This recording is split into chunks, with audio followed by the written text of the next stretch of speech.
অনেক দিন পর গ্রামের বাড়িতে যাব। মনের মধ্যে আলাদা একটা আনন্দ কাজ করছে। ছোটোবেলা বাবা মার সাথে কলকাতা চলে আসি, তারপর থেকে আর গ্রামের বাড়িতে যাওয়া হয়নি। এবারে কাজের ছুটিতে ভাবছিলাম কোথায় ঘুরতে যাব, তাই ঠিক করি গ্রামের বাড়িতে না একবার ঘুরে আসি। স্টেশন থেকে রমেশ কাকা আনতে আসবে বলেছে, তাই আজ বিকাল 4টের ট্রেনে গ্রামে যাব। একটু তাড়াতাড়ি করেই বেরিয়ে পড়লাম স্টেশনের জন্য।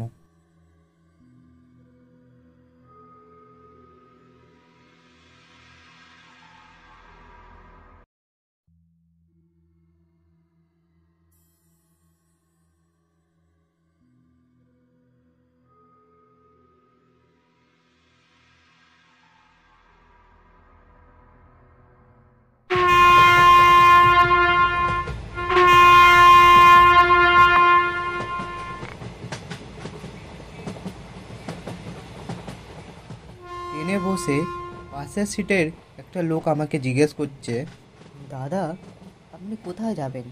আমি তখন উত্তরে জবাব দিলাম, বেলপুকুর গ্রামে যাব। কিন্তু আপনার তো যেতে যেতে রাত হয়ে যাবে। সকালের ট্রেনে যাওয়া উচিত ছিল আপনার। রাত্রে কি ওই স্টেশনে ট্রেন দাঁড়ায় না? সেরকম কিছু না, আসলে ওই স্টেশনের জায়গাটা ঠিক ভালো না। আমি আগে ওই স্টেশনের কাছেই থাকতাম। লোকটার সাথে কথা বলতে বলতে রাস্তাটা ঠিক ভালোই কেটেই যায়।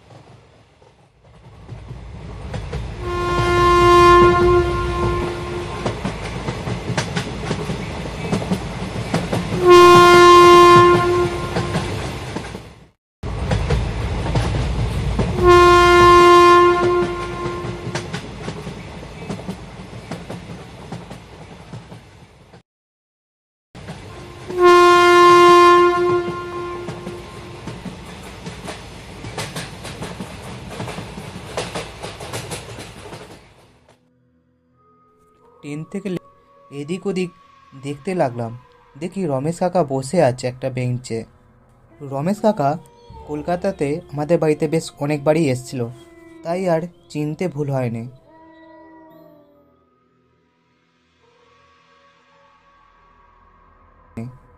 রমেশ কাকার দিকে এগিয়ে গিয়ে বললাম, কেমন আছো কাকা? রমেশ কাকা তখন আমাকে বলছে, কি হে বাবা, কেমন আছো?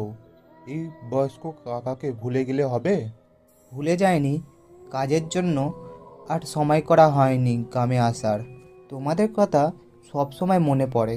ঠিক আছে, চলো, এখানেই সব কথা বলে দেবে নাকি? চলো বাড়ি যাওয়া যাক।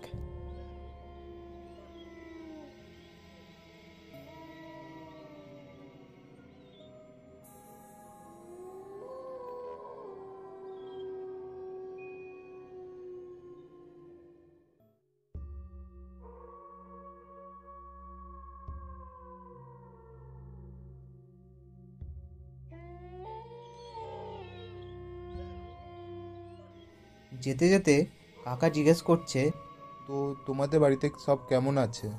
বাড়িতে সবাই তো ভালোই আছে। ছুটিটা পেয়েছি এবার অনেক দিন, তাই ভাবলাম যে একবার গ্রামের বাড়িতে ঘুরে আসি। কথা বলতে বলতে দেখি বৃষ্টি হতে শুরু করে দিয়েছে। তাড়াতাড়ি করে হাঁটতে লাগলাম। দেখি একটা গোরস্থান আছে।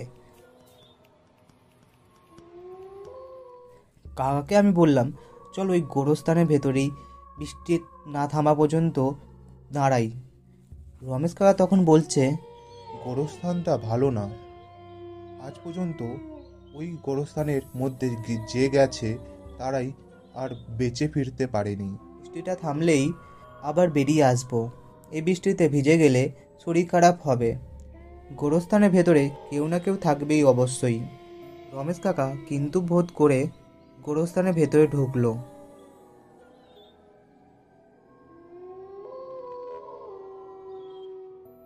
দেখি একটা ঘর আছে গোরস্থানের ভেতরে। বাড়িটার সামনে যেয়ে ডাকতে লাগলাম, কেউ কি আছেন এই বাড়িতে? এই বৃষ্টিতে একটু আশ্রয় দেবেন আমাদের। বাড়ির ভেতর দিয়ে একটা লোক বেরিয়ে এলো।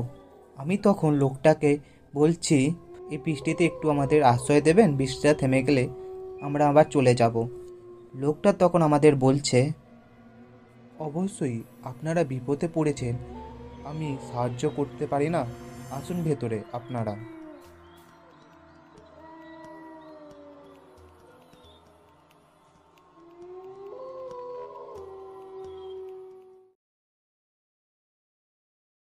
লোকটা একটা ঘরের মধ্যে বসালো। লোকটা তখন আমাদের বলছে, আপনারা বসুন, কিছু খাবারের ব্যবস্থা করছি। তখন আমি বলছি, আমরা কিছু খাবো না, আপনি এত ব্যস্ত হবেন না, বৃষ্টিটা থেমে গেলেই আমরা চলে যাব। আপনাদের কিছু না খাইয়ে আমি যেতেই দেব না। আপনারা বসুন, আপনাদের জন্য কিছু খাবারের ব্যবস্থা করছি।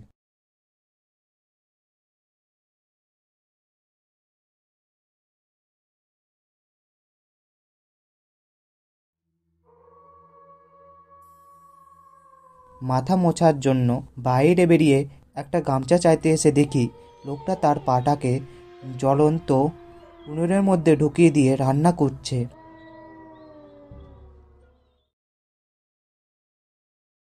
আমি দেখে এসে কাকাকে সব কথা জানালাম। কাকা তখন আমাকে বলছে, মনে হচ্ছে এই সেই ভূত যে গোরস্থানের মধ্যে থাকে, আর কেউ যদি গোরস্থানের ভেতরে ঢুকে তাকে মেরে দেয়। ঘরের মধ্যে এদিক ওদিক দেখতে লাগলাম। দেখি একটা পেছনের দিকে দরজা আছে। একটু চাপ দিতেই দরজাটা খুলে যায়। পেছনে দরজাটা দিয়ে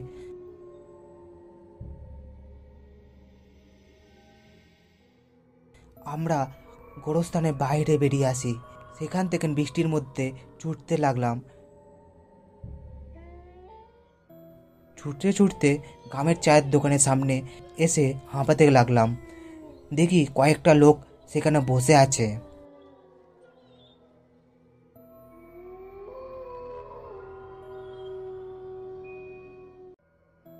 ছুটতে ছুটতে গ্রামের চায়ের দোকানের সামনে এসে হাঁপাতে লাগলাম। দেখি কয়েকটা লোক সেখানে বসে আছে।